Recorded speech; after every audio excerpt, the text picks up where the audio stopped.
those days, good students, usually in the arts faculty, would study economics. And accordingly, I did the same thing. I joined the economics department as a student. And I did very well in my intermediate. In those days, I don't know what he used to call these days. I was first class first in the entire town that was on divided Bengal, and I decided to do this. Okay. Therefore, usually good students study economics, so I went to study economics. And science students used to study physics. That's the way choice was made. Then when I was studying, this is excellent. Government of Pakistan announced scholarships for training high quality citizens for occupying top positions in the government universities. And they said, we will have a countrywide examination. Those who will do well, become very top, we will select them. The subject was science, physics, chemistry, etc. And in arts, only economics. So I competed in the exam and I became first in the entire country. So accidentally, I got this scholarship. This is an accident. And I went, now how did I go to Harvard? You know, already I had started thinking of going abroad. So started writing letters all over for admission. I was admitted to Cambridge University, I admitted to all other universities, but I decided to go to Harvard because of that, in those days, Harvard was considered the top university in the world in economics department. So I decided to go there and I went there. And accidental in the sense that first, scholarship. Second, it so happened that I already got admission and I went there. I was on a scholarship from the government of Pakistan. And there was a condition in the government of Pakistan scholarship that I will go back and serve the country at least for 3 years before I go anywhere else. So I was in a mind now, if I accept a job abroad, then I am violating the ban and I have to give compensation to the government of Pakistan. So I said, well, in that case, I better go back. Otherwise, I can't afford it. So I went back and then reported the government. They said, well, now you have come back, now you have joined the government. I said, sir, government, I have been away from my country for such a long time. Can I go back and see my parents before I come and join? I had no the slightest intention of joining the government of Pakistan Planning Commission. If I did not join Harvard, why should I go there? But I kept quiet because I couldn't say that, no, I wouldn't join here. They will hold me against it. So I decided, I said, can I go my home? With East Pakistan in those days and see my parents, and then I'll see what can be done. So I went back and I had not the slightest intention. Since I didn't want to stay in America, why should I stay in another foreign country, which as far as I am concerned is Karachi? So I went and joined the University of Dhaka. So there, fortunately, the Vice Chancellor was an Englishman, W.W. Jenkins. He was previously in Calcutta. He was Sarwarti's pet British civil servant, and he was civil servant, and it was Dhaka University. I went and told him that I want. He was delighted because he says, very good idea. And the university economics department was short of teacher. And they were anxious for me to come back and join. So on both circumstances, they agreed and I came and joined the government. And then what about the bond? Well, the university wrote to government, said this is as good as serving the government. We are serving the University of Dhaka, it's a public institution. They will release him. So I was released from the bond. When I was a student at Harvard, they had compulsory. You have to, for PhD students, it was compulsory to take 2 subjects in addition to also optional subjects, theory plus economic history and econometrics, this quantitative economics. This was compulsory in order to be admitted and start doing a PhD degree. Otherwise, they'll put you back to MA degree. You see the point? That is how it was. There was no choice but to. And when I came back to Dhaka University, I thought this is the best way to teach economics. This was my experience from being as a student to an economics teacher. My teaching experience in the economics department. Well, again, it's a very experience. Most of the students are very bright because only the bright students went to economics department, exceedingly bright. And some of them eventually I sent abroad with the scholarship from abroad, arranging scholarship abroad. In fact, some of my students followed me at Harvard later on. One or two of them went there and came back and touched again. Some of them left.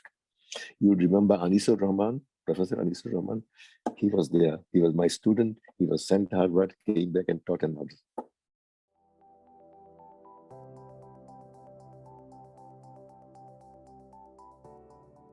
Was in 1955, 56. There was a conference of East Pakistan economists in which it was the economists submitted a report, which is published, is in the appendix of my book, Making of a Nation, Bangladesh. There, the decisions, the resolutions passed by the East Pakistan Economist Conference, that given the situation of the country, far away from each other, one part here, one part, they live 100 miles away from one or the other, that the best way would be, in order to develop the country, you have to have separate targets of growth of East and West Pakistan separately, and resource allocation from the central government should so take place to achieve those growth.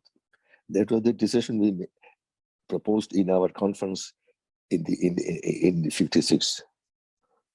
So that is how the two economy, in the sense that there is no mobility of labor between East and West Pakistan, 1100 miles one away from the other. The cost of the income, per capita income of East Pakistanis was much higher, much lower than the cost of transport between East and West Pakistan. That's the question. Without two mobility of labor absent, it is, the economy has to be by definition different economies.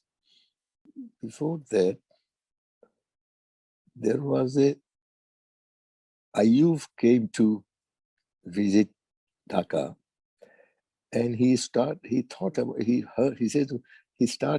he asked the governor at that time, I think Azam Khan possibly, that you ask these fellows in the University of Dhaka who seem to be worrying about disparity and all the rest of it. I want to hear them, what's going on. Very interesting. He invited us for a breakfast in the governor's house. And we were few of us from the economic department, three of us. I think two from economics, one from commerce department, because the other one was away. And then he started, well, gentlemen, and he gave us breakfast.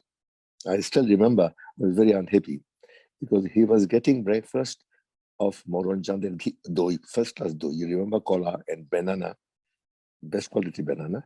And he gave us English breakfast. I still remember, I was very unhappy. How come he should give us toast and, egg? But then he said, you gentlemen, I want to hear from you. What is this going on between East and West? You seem to be writing, making speeches, writing articles. What is all this? Then we explained, we sent a memorandum to him. Look at my book, is the memorandum there, saying that these are the problems. So if you want to, that's what I suggested, if you want to develop, he says, yeah, I want to see, you talk about disparity, what can be done about it? I said, then we suggested from the basis of our earlier meeting that this is what you do. You allocate resources in such a manner that we also develop. Not because resources, mind you, were centralized, both revenue, domestic resources and foreign exchange are centralized in the government of Pakistan, and they allocated between the two wings. So and their allocation was after defense and foreign affairs, etc. They decided of course they allocated majority of it to West Pakistan, and partly because of the huge allocation to army, which is located in West Pakistan. What we said and was published in newspapers, right? And in our meetings and workshops, the political representatives, the politicians didn't come, their workers came and listened to what we're saying. So that is how it was the link up between the politicians and the public and the students, our experts were established. Informal. But we published articles in newspapers, and we also had workshops and meetings in which the representatives of the politicians were there, not their politicians were not sitting there, but their young fellows came and listened to us, what we were saying. So that's how this transmitted.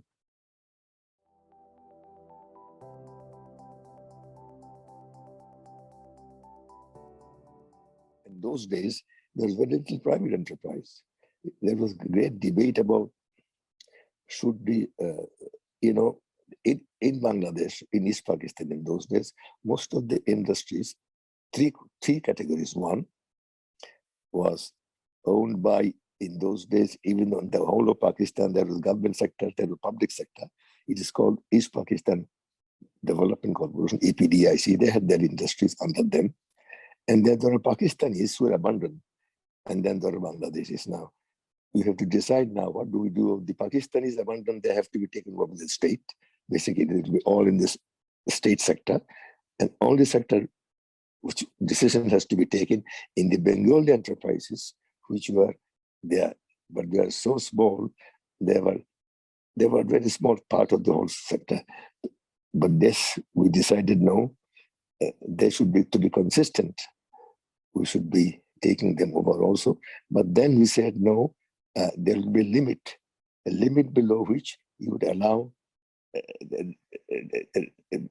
below which you allow the private, the bigger one and the small enterprise you allow. The main promise was that of establishing an egalitarian society free of poverty. Socialism in that, not in that technical sense, you know what I mean? The promise was of establishing an egalitarian society free of poverty. We are still far from achieving this goal, egalitarian society, and the considerable progress has been made in the past in poverty reduction. Here are 2 points. One, have we reduced poverty? Yes. You look at statistics of all kinds, you have reduced poverty. People below the poverty line has declined, correct? But inequality has not declined. There are different things altogether. One is below the poverty, another is above the poverty line. Above the poverty line, the difference between the two is inequality. You see, $100 is poverty line. So below poverty line, people are poor. But above, they are richer than those below. And that gap widens because the rich become richer, even though poor gets less poor. You get the idea? Poor gets less poor, but the rich gets bigger. So the difference exceeds, even though poverty is reduced. This is a very technical point, arithmetical point. You get reduced, but the rich gets richer, the gap becomes bigger. That happens in all over the world. Unless you have take tax measures to reduce inequality. Inequality is reduced by big taxing the richer. Now, do you allow inequality? There are all kinds of controversies about the role of inequalities. Is it the bad or good? It depends on what the rich do there with the income. If we invest and save, it's very good for development of the country. In that sense, rich role, they use luxurious consumption or transfer resources abroad, or they invest and save. If you look at the statistics for the last 3 decades, Bangladesh done exceedingly well. You look at the figures of growth, poverty reduction, all of this, social economic indicators, women's empowerment, nutrition, all of these. And I think in the last few decades is doing really well, and we are going to be, I'm very optimistic that it will go ahead like this. The government is doing very well in all these respects. There's one slight problem of corruption, which of course in all countries you cannot avoid. So that is a problem which will remain with us for all time to come. We have to control it.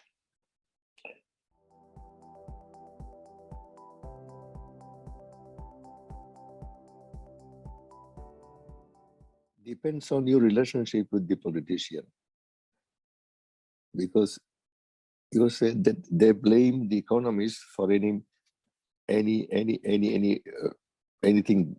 the economy or in policy making. Since they were involved in policy making, if something goes wrong, they must be involved. They must be giving bad advice, correct? Now, my experience was that with Bangabandhu, I had worked with him, as you know. I was his planning commission chief. And he gave me a simple assignment that you, as an economist, it's your job to give me, on the basis of your best analysis, what is the correct answer to the public policy question. Now, it is my job as a policymaker, as a politician, to decide what can I accept, what I cannot accept.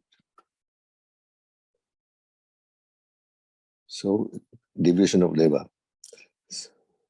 Okay. Now, blame what goes wrong, that is, scapegoat was usually made by others in the government who would not dare blame him directly, so they will give advisors. I have often said the economists should respond to felt demand. The demand felt by the politicians, the policymakers, they will ask for advice from the politicians. But many politicians think that this is no, we should give advice on our own because this is how we are effective. They don't mean it. Because these economists, I would say, do not understand that the politicians will seek advice only when they need it. Unsolicited advice, you give it, and they don't mind, but they will not act on it because they are not interested in this advice. They should not give advice which will be misleading or useless. And politicians in any case would not accept them. Universities should do research on long-term methodological issues, isn't it? Planning Commission, for example, has no capacity these days. They outsource research to other organizations like PRI. They should build up their own capacity for advising to working immediate policy or questions in the government.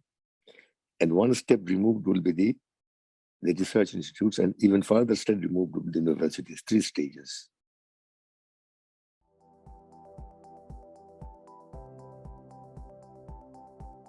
You should firstly be serious. Secondly, you should decide what is your life's goal is. You see, when you, let's say, graduate from university, get your master's degree, would you have to make a choice? Would you like to be a civil servant? Would you like to be a teacher? What would you like to be? But that is a decision you have to take yourself. And I don't have advice accepting that you do your best judgment and you say your best judgment, what you want to do, what you enjoy, basically. Would you like to, after you get you, would you like to go abroad in higher education or go and compete in civil service or some, all of these choices are there for you. I would say you choose whatever in your judgment you like best. They're all equally good. It is well known that good results in examinations or even public service is not necessarily related, tenuously related to the brightness of career eventually. Very, very, very little relationship. Success in life, becoming big jobs and very little. They are very highly, very, very small relationship. Coefficient is very small. Accident, all kinds of things happen. In my own life, I have seen accidents. Chance and circumstance decide your career. Whatever you are doing, do your best, and chance and circumstance will decide what you eventually become.